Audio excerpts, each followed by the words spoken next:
देखें आज हम क्या कर रहे हैं कि हम जो है वो 9th क्लास केमिस्ट्री के सारे न्यूमेरिकल्स जितने भी हैं सारे के सारे मैं यहाँ पर आपको रिवाइज़ करवा रहा हूँ। ठीक है, जो आपने पूरे साल पढ़े हैं वो सारा का सारा। अब कुछ न्यूमेरिकल्स आपको सही समझ में आते हैं, कुछ नहीं आते हैं, कुछ जहन से निकल जाते हैं। क्योंकि आप फाइनल टर्म्स करीब हैं, एग्ज़ाम्स भी करीब हैं, तो एक फ़ाइनल रिवीजन मेरी तरफ से आपको मैं दे रहा हूँ। कैंपस 1 में दे चुका हूँ, कैंपस 2 में अब मैं दे रहा हूँ। तो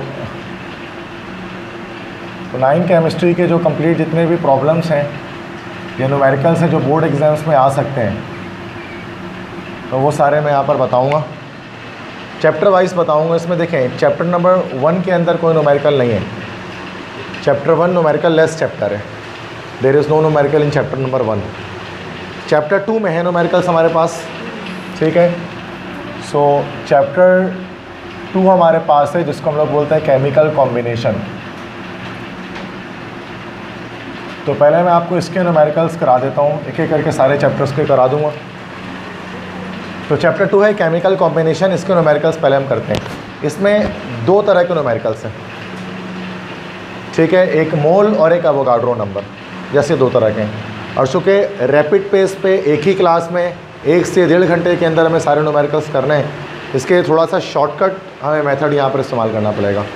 शॉर्टकट मेथड से मुराद यहाँ पर मैं कुछ सिंबल्स यूज़ करूँगा जिससे आप समझ जाइएगा कि क्या मतलब उसके हैं। जब मैं स्मॉल m यूज़ करूँगा तो उससे मुराद मेरी क्या होगी कि मैं मास की बात कर रहा हूँ। जब मैं कैपिटल M यूज़ करूँगा तो उसका मतलब मैं बात कर रहा हूँ एटॉमिक मास की, या फिर यही आपका मॉलिक्यूलर मास हो सकता है, या फिर यही आपका फार्मूला मास हो सकता है। जब मैं स्मॉल n लिखूँगा तो उससे मुराद मेरी होगी कि मैं बात करूँ किसकी, नंबर ऑफ़ मोल्स की। जब मैं कैपिटल N लिखूँगा तो उसका मतलब होगा मेरे पास नंबर ऑफ़ एटम्स की बात में, या तो मैं नंबर ऑफ़ पार्टिकल्स की बात कर रहा हूँगा, या नंबर ऑफ़ एटम्स की बात कर रहा हूँगा, या नंबर ऑफ़ मॉलिक्यूल्स की बात कर रहा हूँगा। ठीक है, जब मैं Na लिखूँगा इस चैप्टर में तो Na से मुराद यहाँ पर होगी कि मैं एवोगाड्रोस नंबर की बात कर रहा हूँगा। Avogadro's number that is 6.02 into 10 की पावर 23। ठीक है, ये सारी चीज़ें याद रखें। अच्छा, यूनिट्स क्या होंगी? अगर मैं M लिखूँगा तो मास की यूनिट क्या आ जाएगी, ग्राम। जब मैं कैपिटल M लिखूँगा तो उसकी यूनिट क्या आ जाएगी, AMU। जब मैं स्मॉल n लिखूँगा तो उसकी यूनिट क्या हो जाएगी, MOL। कैपिटल N की यूनिट्स जो है वो या तो एटम्स या फिर क्या लिखूँगा मैं, मॉलिक्यूल्स। एटम्स या मॉलिक्यूल्स में से एक। एवोगाड्रो नंबर की कोई यूनिट नहीं होती। ठीक है, इस तरह से चीज़ों को याद रखना है कि यूनिट्स क्या क्या हैं, लेफ़्ट साइड पे मैंने बता दी। तो ये शॉर्टकट्स हैं डिफरेंट चीज़ों को समझने के लिए। फर्स्ट ईयर में जाएंगे तो ज़्यादातर इसी तरह से हम लोग डिस्कस कर रहे होते हैं। 9th में तो पूरा पूरा लिख रहे होते हैं, मर्ज़ी है। 9th में भी आप फिज़िक्स के अंदर तो आप 9th में ही शॉर्ट लिख रहे हैं भाई, लेकिन केमिस्ट्री में आप वो शॉर्ट नहीं लिख रहे हैं, तो ये आपके ऊपर होता है।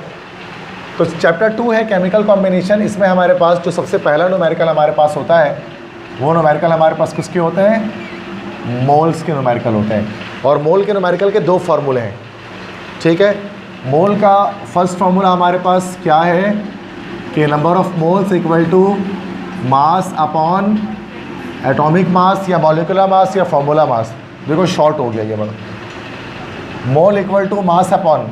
अब असल में जब हम वर्डिंग लिखेंगे तो ये एटॉमिक मास भी है, मॉलिक्यूलर मास भी है, फार्मूला मास भी है, सब इस कैपिटल M के अंदर आ गया, ताकि उस पंचायत से, उस झंझट से बच जाए कि कब एटॉमिक मास करो कब मॉलिक्यूलर मास।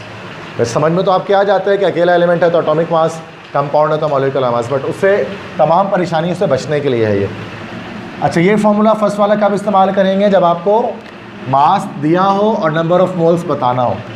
समटाइम्स क्या होता है, आपको नंबर ऑफ़ मोल्स दिए गए होते हैं, मास बताना होता है। ये कैपिटल M यहाँ जाकर क्या हो जाता है, मल्टीप्लाई। तो मास किसके बराबर आ जाता है, मोल इंटू मॉलिक्यूलर मास या एटॉमिक मास के। ये 2 फार्मूले हैं बस मोल के, तीसरा और कोई फार्मूला मोल का हमारे पास नहीं है। अब इससे क्वेश्चंस वगैरह करते हैं, देखते हैं किस तरह से आएंगे। तो फर्स्ट क्वेश्चन यहाँ पर मैं लिखता हूँ, जैसे find out moles in 46 gram of sodium. 46 gram sodium में बताइए नंबर ऑफ मोल्स कितने होंगे। और आपको इसके साथ लाजमी क्या होगा कि आपको यहाँ पर इसका एटॉमिक मास दिया जाएगा, सोडियम का लिखा होगा लाजमी कि atomic mass of sodium Na कितना दिया होगा, वो 23 AMU दिया होगा। तो जब हम इसका डेटा बनाएंगे तो मालूम क्या करना है, number of moles find out करना है। तो स्मॉल n हमने क्या कर दिया, क्वेश्चन मार्क कर दिया। मास कितना दिया हुआ है हमारे पास 46 ग्राम, और एटॉमिक मास कितना दिया हुआ है भाई 23 AMU। ठीक है, सॉल्यूशन की तरफ आ जाएंगे, सॉल्व करेंगे। जब हम इसके सॉल्यूशन करेंगे तो नंबर ऑफ मोल्स बराबर किसके, फर्स्ट फॉर्मूला लग जाएगा मास अपॉन एटॉमिक मास या मॉलिक्यूलर मास। तो मास हमारे पास है 46, एटॉमिक मास है 23, कितना निकल जाएगा, ये 2 निकल जाएगा, 2 mole. And this will be your answer. समझ में आ गया। तो ये इस तरह से, अच्छा कंपाउंड भी दिया हुआ हो सकता है, ज़रूरी नहीं है कि एलिमेंट हो, कभी कभार पूरा कंपाउंड दिया हो सकता है। फॉर एग्जाम्पल क्वेश्चन नंबर 2 इस तरह से आ जाएगा, find out number of moles in 88 gram of CO2 gas. 88 gram CO2 gas में आप बताइए नंबर ऑफ मोल्स कितने होंगे। तो अब ये कार्बन का इसमें आपको 12 देगा AMU, और ऑक्सीजन का क्या दिया हुआ होगा 16 दिया हुआ होगा ये। ठीक है जी, क्लियर है। डेटा बनाएंगे तो डेटा में सबसे पहले आपको क्या करना पड़ेगा, नंबर ऑफ मोल्स क्या लगा देंगे उसके आगे, क्वेश्चन मार्क। मास कितना दिया हुआ है 88 ग्राम, और कैपिटल M कितना दिया हुआ है, कैपिटल M निकालना पड़ेगा क्योंकि मॉलिक्यूल है, मॉलिक्यूलर मास निकालना पड़ेगा। C + O × 2 ऐसे निकालेंगे, 12 + 16 × 2, ये आ जाएगा 12 + 32, और ये कितना आ जाएगा 44 AMU। ठीक है, अब इसके सॉल्यूशन हम यहाँ पर कर सकते हैं। फर्स्ट फॉर्मूले लगेगा तो नंबर ऑफ मोल्स बराबर है मास अपॉन मॉलिक्यूलर मास के। मास आ गया 88 और मॉलिक्यूलर मास आ गया 44, दोनों को डिवाइड किया, क्या आंसर आया 2 मोल्स। ठीक है, तो ये मतलब कोई एलिमेंट भी हो सकता है आपके पास और कोई कंपाउंड भी दिया हुआ हो सकता है। एलिमेंट दिया होगा तो डायरेक्ट आपको एटॉमिक मास फिट कर देना है, और अगर कंपाउंड दिया होगा तो डेटा में आपको मॉलिक्यूलर मास निकालना पड़ेगा। ठीक है, अच्छा सेकंड फॉर्मूले से भी आ सकता है कि आपको मोल दिया हो और मास बताना हो। जैसे question number 3, find out the mass of 3 moles of water. 3 mole water में बताइए उसका मास कितना होगा। ठीक है, तो डेटा में अगर हम जाएंगे तो यहाँ पर अब हमें रिक्वायर्ड क्या है, स्मॉल m मास रिक्वायर्ड है, और दिया हुआ क्या है, नंबर ऑफ मोल्स दिए हमें कितने हैं 3 मोल। कैपिटल M कितना हो जाएगा वाटर का, H × 2 + O, it is 1 × 2 + 16, this is 2 + 16, कितना आ जाएगा ये 18 AMU। Clear. Now we are moving toward solution. Solution की तरफ आते हैं। सॉल्यूशन में क्या होगा कि नंबर ऑफ मोल्स इस बार मास बताना है। सेकंड फॉर्मूला लगेगा मास = मोल्स इंटू मॉलिक्यूलर मास 3 × 18, क्या आ जाएगा मास 18 3 कितना होता है 54 होता है। 54 यूनिट क्या आ जाएगी इस बार आंसर में, ग्राम आ जाएगी। This is your answer. आई बात समझ में। ये मोल के न्यूमेरिकल्स मैंने यहाँ पर आपको बताया कि मोल के न्यूमेरिकल किस किस तरह से आ सकते हैं। ये 2 तरीके 2 फॉर्मूले। अब आते हैं एवोगाड्रोस नंबर पे। ठीक है, और अभी मैं सिर्फ वही चीज़ बता रहा हूँ जो रिड्यूस सिलेबस है और जो मोस्ट इंपॉर्टेंट है, जिसके 90% चांस है एग्जाम्स में आने के, वो क्वेश्चन सिर्फ करा रहा हूँ मैं आपको, ठीक है।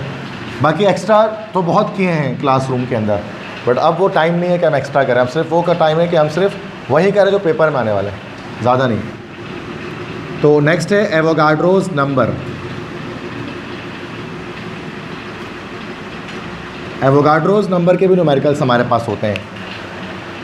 इसके 3 फार्मूले हैं एवोगाड्रोस नंबर के, ठीक है। पहला फार्मूला हमारे पास है number of particles equal to number of moles into Avogadro number. सबसे बेसिक फार्मूला है ये। जितने भी नंबर ऑफ मोल्स हैं एवोगाड्रो नंबर से मल्टीप्लाई कर दें, आ जाएगा आपके पास number of atoms, number of molecule, number of particle, कुछ भी बोल दो कैपिटल एन में ये सब कुछ छुपा हुआ है। और राइट में मैंने बता दिया कैपिटल एन में क्या क्या छुपा हुआ है, दिख रहा है।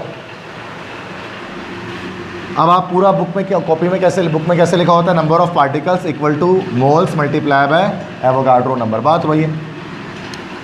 अच्छा ये वाला तो तब इस्तेमाल करोगे जब आपको नंबर ऑफ मोल्स दिए हुए होंगे और नंबर ऑफ पार्टिकल्स आपको बताना होगा, ठीक है। अगर मास दिया हुआ तो इसमें एन में नंबर ऑफ मोल्स का फॉर्मूला खोल देंगे, तो क्या बच जाएगा, मास अपॉन एटॉमिक मास या molecular mass into N A. ये फॉर्मूला तब लगाएंगे जब आपको मास पता हो और नंबर ऑफ पार्टिकल बताना हो। कभी कभार ऐसा होता है कि आपको नंबर ऑफ पार्टिकल दिया हुआ होता है, मास पूछ रहे होते हैं, find out the mass of 10 atoms of nitrogen, ऐसा सवाल भी आता है। तो इस वक्त स्मॉल एम को यहीं रखना है, ये कैपिटल एम डिवाइड में यहाँ जाएगा मल्टीप्लाई, या मल्टीप्लाई में यहाँ जाएगा डिवाइड। तो small M equal to N multiply by capital M upon N A. तो देखा जाए तो इस फर्स्ट फार्मूले से ये सेकंड फार्मूला आया और इस सेकंड फार्मूले से ये थर्ड फार्मूला आया। अगर आपको फर्स्ट बेसिक फार्मूला भी याद है तो आप इसके अलग अलग फार्मूले ड्राइव कर सकते हैं। जैसे मोल के इस बेसिक फार्मूला से आपने ये फार्मूला ड्राइव कर लिया, तो नहीं है कि आप याद करें कि सर ये 3 फार्मूले कैसे याद होंगे। You just need to remember the first formula. Clear? तो आप इसके क्वेश्चन सॉल्व करते हैं, किस किस तरह के क्वेश्चन इसके आ सकते हैं, ठीक है। जैसे कि फर्स्ट क्वेश्चन मैं यहाँ पर करता हूँ एवोगाड्रो का, कि find out number of molecules in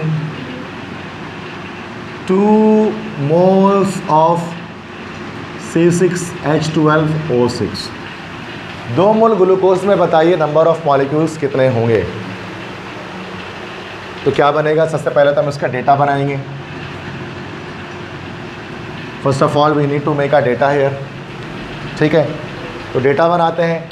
क्या मालूम करना है, number of molecules, capital N मालूम करना है। दिया हुआ है क्या, स्मॉल एन दिया हुआ है, 2 मोल्स दिए हुए हैं, बस और तो कुछ नहीं दिया हुआ है। ज़रूरत ही नहीं है मॉलिक्यूलर मास की, तो कि इस फॉर्मूले में लगेगा ही नहीं। सॉल्यूशन, फर्स्ट फॉर्मूला अप्लाई हो जाएगा, है ना। We know that number of particle equal to mole into Avogadro number. Mole is 2, Avogadro number is 6.02 into 10 की पावर 23। यहाँ पर आ जाएगा 1.204 इंटू 10 की पावर 24। और यूनिट क्या आ जाएगी, जो कि नंबर ऑफ मॉलिक्यूल्स निकालने कहा, तो आखिरी में क्या लिख देंगे हम, मॉलिक्यूल्स लिख देंगे। बात समझ में आ गई? क्लियर है? सेकंड क्वेश्चन करते हैं। सेकंड क्वेश्चन है find out number of molecules in 80 gram of, sorry 80 के बजाय मैं लिख दूं यहाँ पर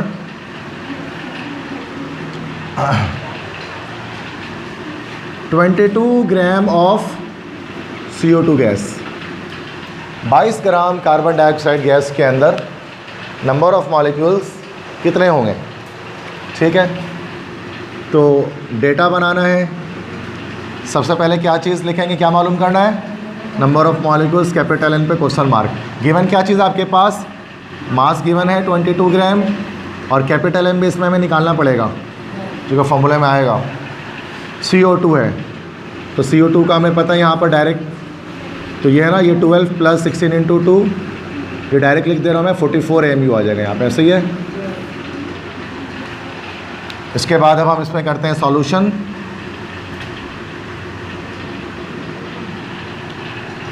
कौन सा फॉर्मूला लगेगा, फर्स्ट सेकंड थर्ड, सेकंड लग जाएगा। तो we know that number of particle equal to mass upon molecular mass into Na। Mass is 22, molecular mass is 44, Na है 6.02 इंटू 10 की पावर 23। तो 22 1 ज़ा 22, 22 2 ज़ा 44, और ये इसका हाफ निकल गया हमारे पास 3। ये आप कैलकुलेटर से करोगे, मैं डायरेक्ट बता रहा हूँ।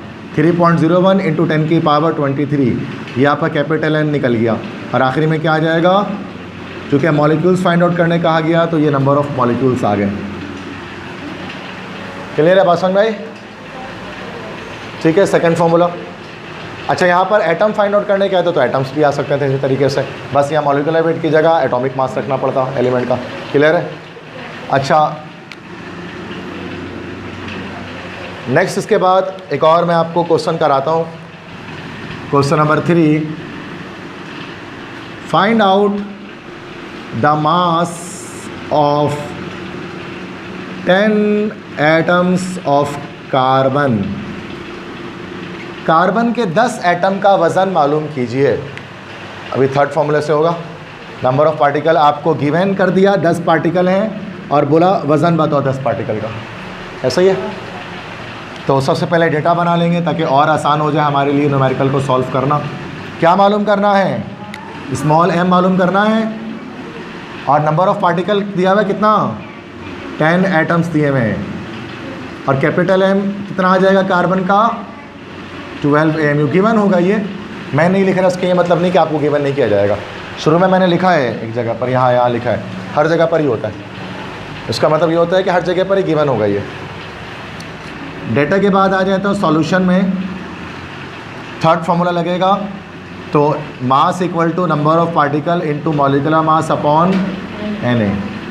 नंबर ऑफ़ पार्टिकल 10 आ जाएगा, मॉलिक्यूलर वेट आ जाएगा 12 एटॉमिक वेट, और Na क्या आ जाएगा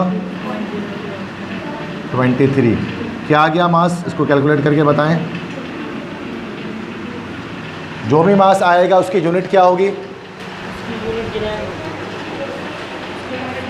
ग्राम होगी।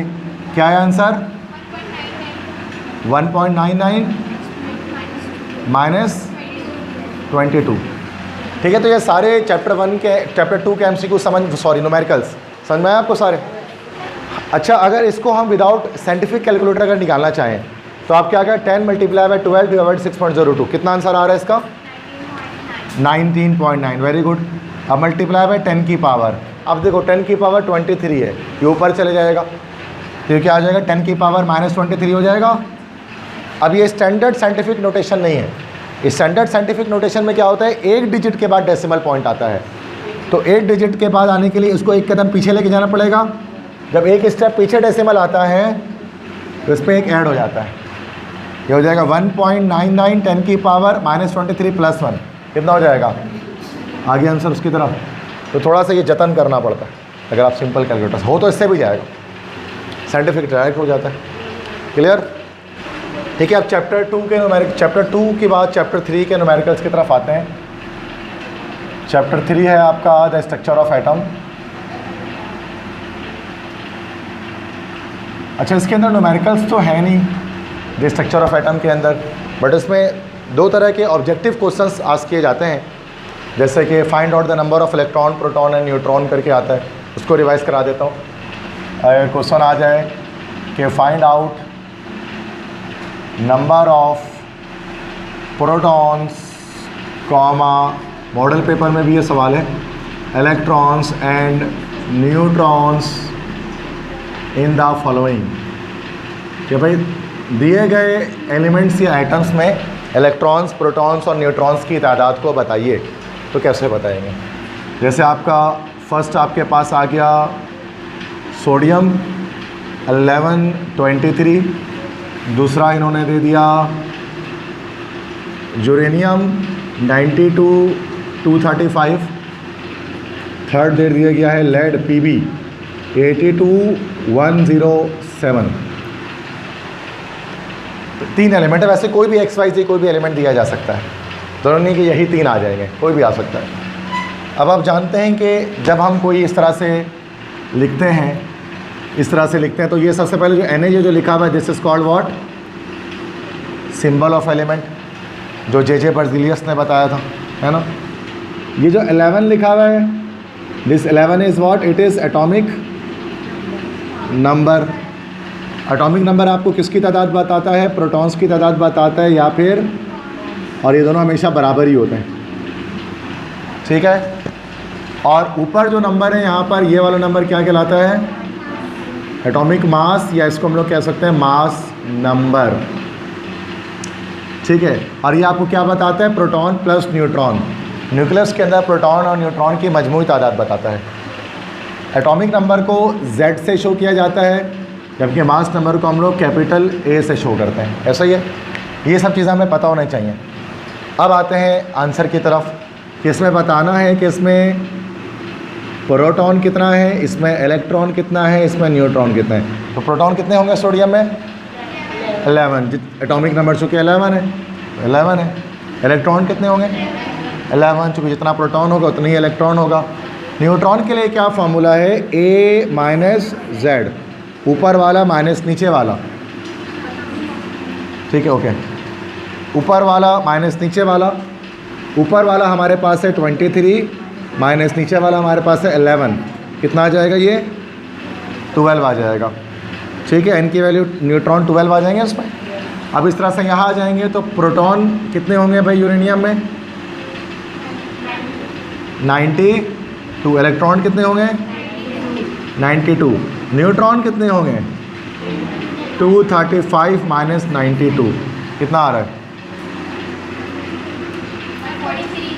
यस 143 न्यूट्रॉन्स होंगे।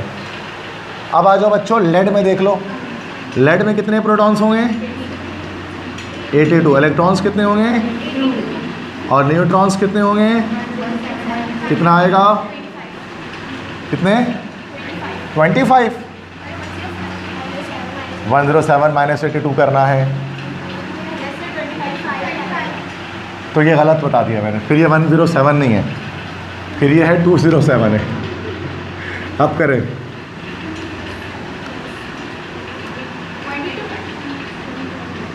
125 आएगा ना अब तो, क्योंकि कभी भी प्रोटॉन से कम नहीं आ सकते, न्यूट्रॉन हमेशा ज़्यादा ही होता है ना। समझ में आ गई बात कैसे करते हैं। अच्छा, एक और सवाल आता है, रिड्यूस सिलेबस के अंदर भी है, write down the electronic configuration, write down the electronic configuration of the following, ठीक है। इलेक्ट्रॉनिक कॉन्फ़िगरेशन मालूम करनी है, इलेक्ट्रॉनिक कॉन्फ़िगरेशन फाइंड आउट करनी है, इलेक्ट्रॉनिक कॉन्फ़िगरेशन मालूम करनी है। मतलब इलेक्ट्रॉन्स किस तरह से फिल होते हैं शेल्स में, how the electrons are filled in the shell. मिसाल के तौर पर जैसे आपको दे दी गया पोटेशियम K, और उसका एटॉमिक नंबर दे दी गया आपको 19, और कहा गया बताइए कि किस तरह इसके इलेक्ट्रॉनिक कॉन्फ़िगरेशन क्या होगी। तो शेल्स के अंदर इलेक्ट्रॉन्स को फिल करना है। अब आपको पता है पहला शेल कौन सा होता है, अब K शेल में कितने इलेक्ट्रॉन आते हैं, मैक्सिमम 2 इलेक्ट्रॉन्स आते हैं, तो उस K के ऊपर 2 लिख देंगे, मतलब 2 इलेक्ट्रॉन K के, कॉमा। उसके अगला शेल कौन सा होता है, L में मैक्सिमम कितने आते हैं, 8 हो गया, ठीक है। और 10 इलेक्ट्रॉन होंगे। उसके बाद कौन सा शेल होता है, M में भी 8 इलेक्ट्रॉन्स आते हैं, 8, तो कितने हो गए, 18 हो गए। अगला शेल कौन सा, N में कितने इलेक्ट्रॉन, 18 हो गए, 19 लगाना है, एक बच गया सिर्फ, तो 1 लगा देंगे। ये this is the electronic configuration of potassium. हम इसको क्या करते हैं, शेल की तरह से गोल गोल शेल बना के ड्रॉ करते हैं, बात वही है। एक और देख लेते हैं, हाँ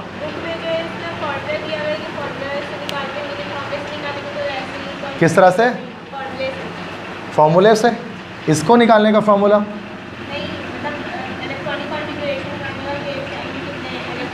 वो तो हमें पता है, 2n² की बात कर रहे हैं ना, तो वो तो हमें इस चीज़ को बताने के लिए होता है कि K में कितने, L में कितने। हमें डायरेक्ट इलेक्ट्रॉनिक कन्फिग्रेशन लिखनी पड़ती है, हमें यहाँ 2n² लिखने की ज़रूरत नहीं पड़ेगी उसके अंदर। जैसे एक और देख लेते हैं, क्लोरीन देख लेते हैं, एटॉमिक नंबर 17। तो क्या लिखेंगे, सबसे पहले क्या लिखाएगा, K के ऊपर क्या लिखाएगा 2, फिर L के ऊपर कितना लिखाएगा, कितने होंगे टोटल इलेक्ट्रॉन अब इस वक्त 10, M पर कितना आएगा फिर 7, हो गया 17। ये है इलेक्ट्रॉनिक कन्फिग्रेशन। बस ये दो चीज़ें ऑब्जेक्टिव टाइप की चीज़ें आती हैं चैप्टर 3 से, इलेक्ट्रॉनिक कन्फिग्रेशन और ये electron proton neutron find out करना। ठीक है, इसके बाद चैप्टर नंबर 4 की बात करें, चैप्टर 4 है पीरियोडिसिटी ऑफ एलिमेंट्स। तो 4 के अंदर कोई न्यूमेरिकल नहीं है। चैप्टर 5 केमिकल बॉन्डिंग है, उसके अंदर भी कोई न्यूमेरिकल नहीं है। चैप्टर 6 है स्टेट्स ऑफ मैटर, उसके अंदर भी आपको न्यूमेरिकल्स नहीं मिलेंगे। लेकिन चैप्टर 6 में स्टेट्स ऑफ मैटर में आपको एक ऑब्जेक्टिव जैसी चीज़ मिलेगी, वो बता दे रहा हूँ। चैप्टर 6 है स्टेट्स ऑफ मैटर, उसके अंदर एक हमारे पास एक लॉ है, ग्राहम्स लॉ ऑफ डिफ्यूजन, है ना भाई, ग्राहम्स लॉ ऑफ डिफ्यूजन। तो इससे क्या होता है कि इससे हमारे पास एक क्वेश्चन आ जाते हैं कभी कभार, which gas will diffuse faster, याद है, which gas will diffuse faster among CH4, N2 and CO2 gases. इन तीनों गैसेस में से सबसे फास्टेस्ट कौन सी गैस डिफ्यूज़ करेगी? इसके लिए हमें क्या होगा, तीनों ही गैसेस के मॉलिक्यूलर मास को निकालना पड़ेगा। तो MFM मॉलिक्यूलर फार्मूला मास हम निकालेंगे मीथेन का, ये आ जाएगा 12 + 4 16 AMU आ जाएगा। MFM हम निकालेंगे किसका भाई, नाइट्रोजन का, 14 × 2 = 28 AMU आ जाएगा। MFM हम निकालेंगे किसका, कार्बन डाइऑक्साइड, कितना आ जाएगा 44 AMU आ जाएगा। तो तीनों में से कौन सी गैस फास्टेस्ट डिफ्यूज़ करेगी, CH4। Methane gas will diffuse fastest, because जो सबसे हल्की गैस होगी वो सबसे फास्टेस्ट डिफ्यूज़ करेगी according two grams law of diffusion. ऐसा सवाल आता है ना, ये आ सकता है पेपर में कि कौन सी गैस डिफ्यूज़ फास्ट करेगी। उसके बाद चैप्टर 7 है हमारे पास, this is solution and suspension. तो इस चैप्टर के हमारे पास न्यूमेरिकल्स मौजूद हैं, 3 न्यूमेरिकल्स इस चैप्टर के हमारे पास हैं, मोलैरिटी, मोलैलिटी, मोल फ्रैक्शन। उसको रिवाइज करा रहा हूँ तीनों को। तो सबसे पहले यहाँ पर मैं आपको बताता हूँ मोलैरिटी, ठीक है। सबसे पहले हम मोलैरिटी की बात कर लें। मोलैरिटी का जस्ट एक फॉर्मूला आप याद रखिए, जिसमें डायरेक्टली ग्राम गिवन होता है और मोलैरिटी निकालनी होती है। सबसे इंपॉर्टेंट फार्मूला वही है। वैसे और भी फॉर्मूले निकल सकते हैं मोलैरिटी के, और जो मैं रिवीजन में बस वही बता रहा हूँ जो मोस्ट इंपॉर्टेंट है। तो मोलैरिटी का बेसिक फार्मूला याद रखना है कि मोलैरिटी बराबर होता है gram of solute multiply by 1000 divided by MFM of solute multiply by ml of solution. ml भी हो सकता है, cm³ भी हो सकता है ना, ml या cm³ ऑफ सॉल्यूशन, चूँकि वो दोनों एक ही चीज़ हैं। This single formula you need to remember molarity निकालने के लिए। अब क्वेश्चन हम यहाँ पर करते हैं मोलैरिटी से, calculate molarity when 360 gram of glucose that is C6H12O6 is dissolved in 4000 ml of solution। कह रहे मोलैरिटी बताइए जब 360 ग्राम ग्लूकोज को डिज़ोल्व किया जा रहा है 4000 ml सॉल्यूशन के अंदर, और आपको यहाँ कार्बन का 12, हाइड्रोजन का 1 और ऑक्सीजन का 16 गिवन किया जाएगा। ये ऑलरेडी गिवन होगा आपके पास, ठीक है। सो सबसे पहले तो हमें डेटा बनाने की नीड पड़ेगी, डेटा बनाना पड़ेगा।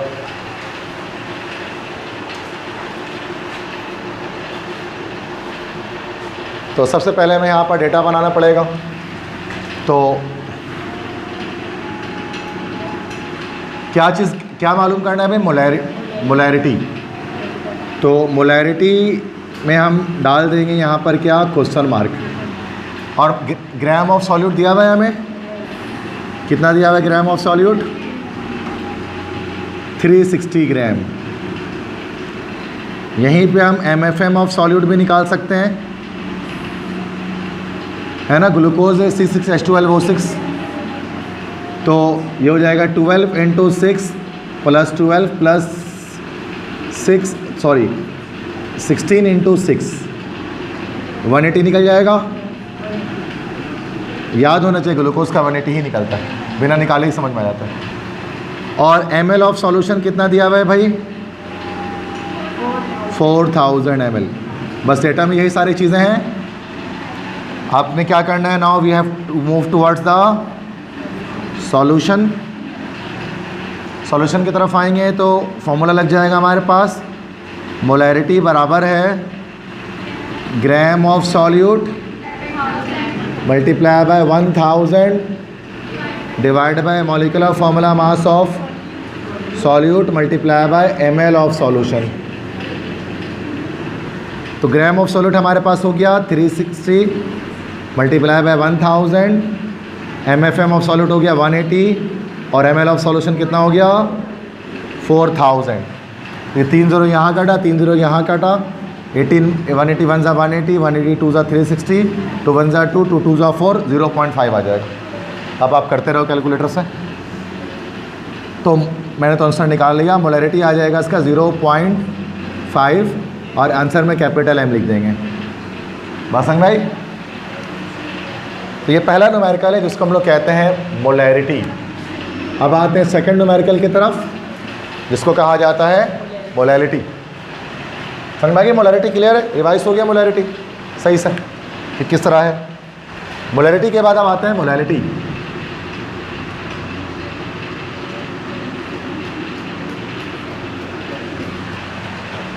मोलैलिटी के फॉर्मूला मोलैरिटी की तरह से ही है, थोड़ा सा स्लाइड सा डिफरेंस है मोलैलिटी में।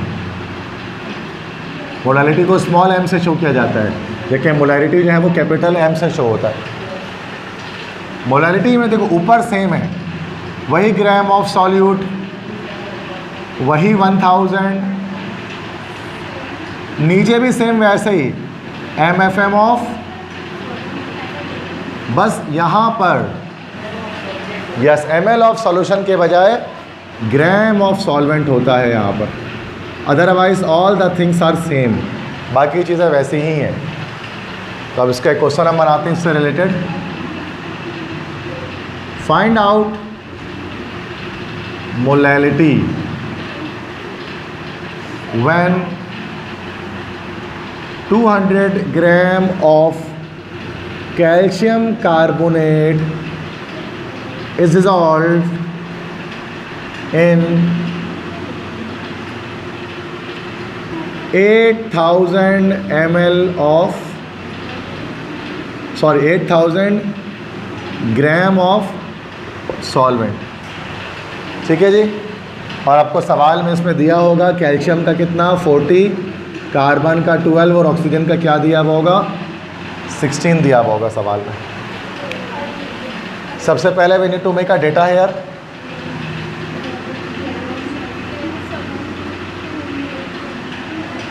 डेटा बनाएंगे सबसे पहले।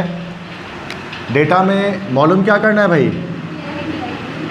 तो मोलैलिटी को क्वेश्चन मार्क कर दिया और ग्राम ऑफ सॉल्यूट कितना दिया हुआ है ओके 200 ग्राम और MFM ऑफ सॉल्यूट यहीं पर निकाल लेते हैं 40 + 12 + 16 × 3 ये आ जाएगा 100। अब आप करते रहो कैलकुलेटर से। ठीक है 100 mU आ जाएगा। ml तो है ही नहीं, ग्राम ऑफ सॉल्वेंट कितना दिया हुआ है भाई 8000 ग्राम। ठीक है सॉल्यूशन की तरफ आते हैं। तो सॉल्यूशन में हमारे पास फॉर्मूला लगेगा मोलैलिटी बराबर हो गया gram of solute multiply by 1000 divide by MFM of solute multiply by gram of solvent. Gram of solute कितना भाई 200 multiply by 1000 divided by MFM of solute कितना 100 मल्टीप्लाई ग्राम ऑफ सॉल्वेंट कितना 8000।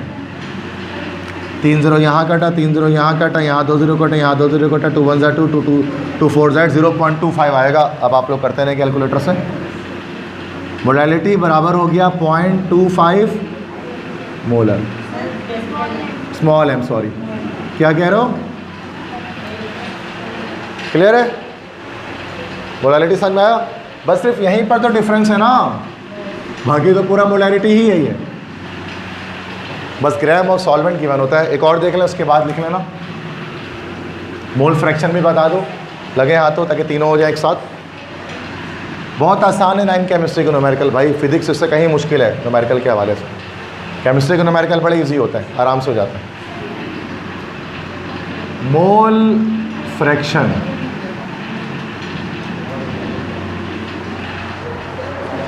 Mole fraction को हम लोग किससे show करते हैं भाई, किस अल्फ़ाबेट से? एक्स से इसको शो किया जाता है।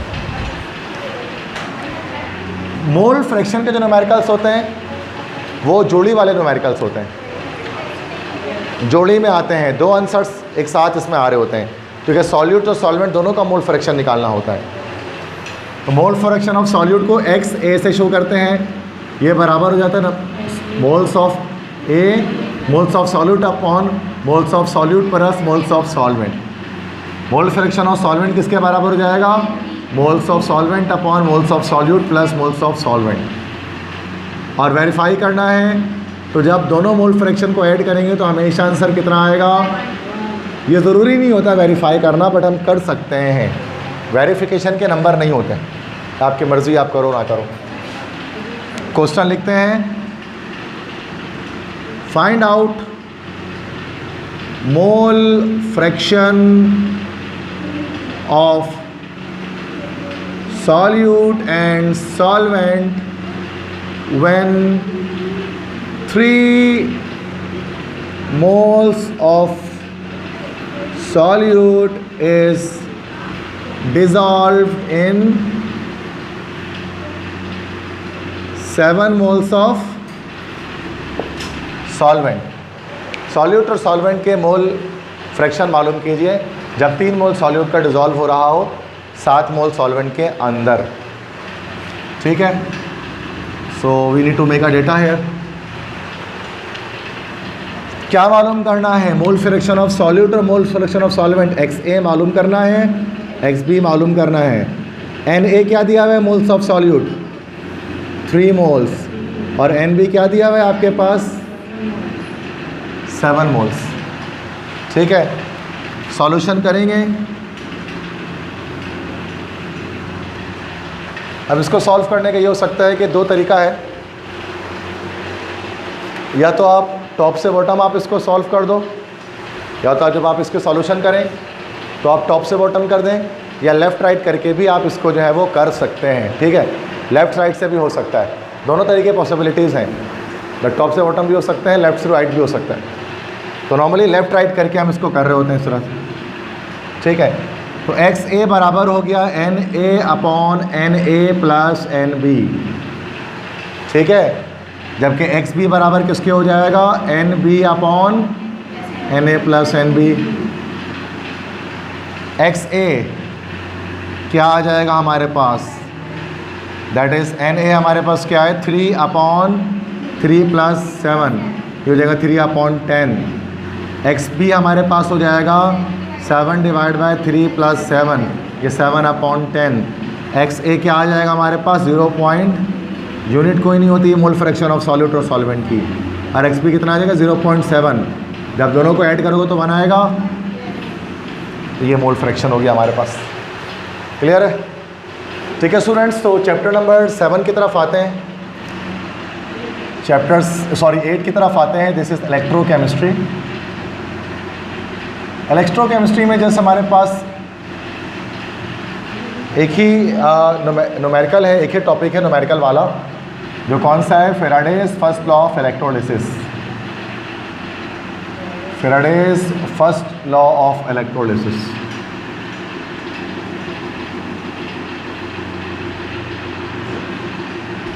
और उसमें क्या न्यूमेरिकल हमारे पास बन सकता है, इसका फॉर्मूला क्या है, W equal to Z into A into T। Section C में आता है उसका न्यूमेरिकल नॉर्मली, सेक्शन सी में डिटेल में आता है। यस, W यहाँ पर हमारे पास क्या है, वेट या मास, जिसकी यूनिट क्या हो जाती है, ग्राम। Z यहाँ पर हमारे पास क्या है, इलेक्ट्रोकेमिकल इक्विवेलेंट। ठीक है, इलेक्ट्रोकेमिकल इक्विवेलेंट, जिसकी हमारे पास वैल्यू हो जाती है ग्राम पर कूलम यूनिट, या किलोग्राम पर कूलम भी हो सकती है। ए यहाँ पर हमारे पास क्या होता है भाई, एम्पेयर, करंट की यूनिट है। टी यहाँ पर क्या होता है, टाइम, जिसकी यूनिट हमेशा किस में होना चाहिए, सेकंड में होनी चाहिए। ये Z कांस्टेंट वैल्यू ये हमेशा गिवन रहता है। ठीक है, तो एक क्वेश्चन हम इसमें देखते हैं, एक क्वेश्चन हम इसका सॉल्व करते हैं। क्वेश्चन है, find out the weight of silver deposited at cathode when a current of 5 amperes is passed through a solution of silver nitrate for 2 hours।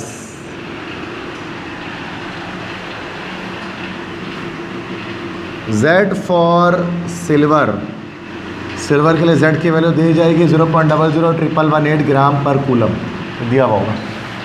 कह रहे बताए कितना वेट सिल्वर का डिपॉजिट होगा कैथोड पर अगर 5 एम्पेयर करंट को 2 घंटे के लिए गुजारा जाए सिल्वर नाइट्रेट के सॉल्यूशन से। तो डेटा बना लेते हैं। क्या मालूम करना है भाई, W वेट मालूम करना है। क्या गिवन है यहाँ पर, सबसे पहले तो एम्पेयर गिवन है, A गिवन है कितना, 5 एम्पेयर, और उसके अलावा टाइम गिवन है कितना है, तो आवर्स को तो नहीं करेंगे, सेकंड क्या करना पड़ेगा, 2 बार 60 से मल्टीप्लाई करना पड़ेगा,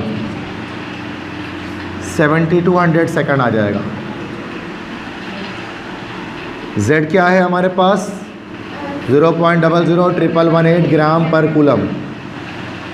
ठीक है जी, सॉल्यूशन की तरफ आते हैं। डायरेक्ट हमें क्या करना है, फॉर्मूला लिखना है। हम सब जानते हैं W बराबर है Z into A into T। Z कितना 0.001118, A कितना 5 एम्पेयर, T कितना 7200, कितना आ गया W 40.24, यूनिट क्या हो जाएगी, ग्राम। आंसर समझ में आया। बस ये एक न्यूमेरिकल है चैप्टर 8 इलेक्ट्रोकेमिस्ट्री के अंदर। चैप्टर 9 है एसिड्स, बेसिस एंड सॉल्ट्स। इसके अंदर एक ही न्यूमेरिकल हमारे पास है, वो न्यूमेरिकल कौन सा है भाई, पीएच के न्यूमेरिकल हमारे पास इसके अंदर मौजूद है।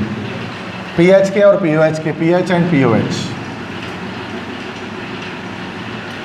3 फार्मूले इसके याद रखें। ठीक है, पहला formula pH equal to minus log H positive ion concentration. Second pOH equal to minus log OH negative ion concentration.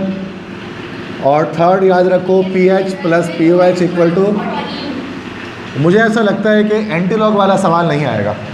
ठीक है, इसलिए यस, तो बस ये 3 न्यूमेरिकल्स याद रखें। एंटी लॉग वाला जो था ना एच प्लस आइन, उसको छोड़ दें। ये 3 फार्मूला याद रखें। अब इस लिहाज से क्वेश्चन नंबर 1 पहला सवाल मैं करा देता हूँ कि find out the pH of 0.0001 molar HCl solution. तो यहाँ डेटा बनाते हैं, pH बताना है, तो H प्लस दी हुई है कि OH माइनस दिया हुआ है? कैसे पता H प्लस? क्योंकि एसिड है। कितना दिया हुआ? 0.0001 मोलर। और मालूम क्या करना है? pH मालूम करना है। क्वेश्चन मार्क डाला और लिखा सॉल्यूशन। फॉर्मूला जानते हैं, pH बराबर है minus log H plus ion concentration. ये हो जाएगा माइनस लॉग 0.0001। इसका तरीका मैंने बताया, पॉइंट के बाद डिजिट गिन लो, 1 2 3 4। तो pH कितना हो जाएगा इसका? 4 हो जाएगा। ठीक है, समझ में आ गई बात? सेकंड न्यूमेरिकल देखो, find out pH and POH of 0.01 molar KOH solution. pH POH दोनों निकालना है। गिवन क्या चीज़ है भाई? H प्लस KOH माइनस, ठीक है, बेस है तो OH माइनस कितना गिवन है? 0.01 मोलर। pH मालूम करना है, क्वेश्चन मार्क। POH मालूम करना है, क्वेश्चन मार्क। सबसे पहले क्या निकलेगा? pH के POH, ठीक है, OH नेगेटिव गिवन है तो पहले POH निकल जाएगा। POH बराबर है minus log OH negative ion concentration minus log 0.01। कितना निकल गया POH? 2 निकल गया भाई। अब pH कैसे निकालेंगे? pH plus POH equal to 14। pH equal to 14 minus POH होगा 14 माइनस 2। तो pH कितना आ गया भाई? 12 आ गया। This is the answer. और सारे न्यूमेरिकल ख़त्म। ठीक है जी, क्लियर? समझ में आ गया?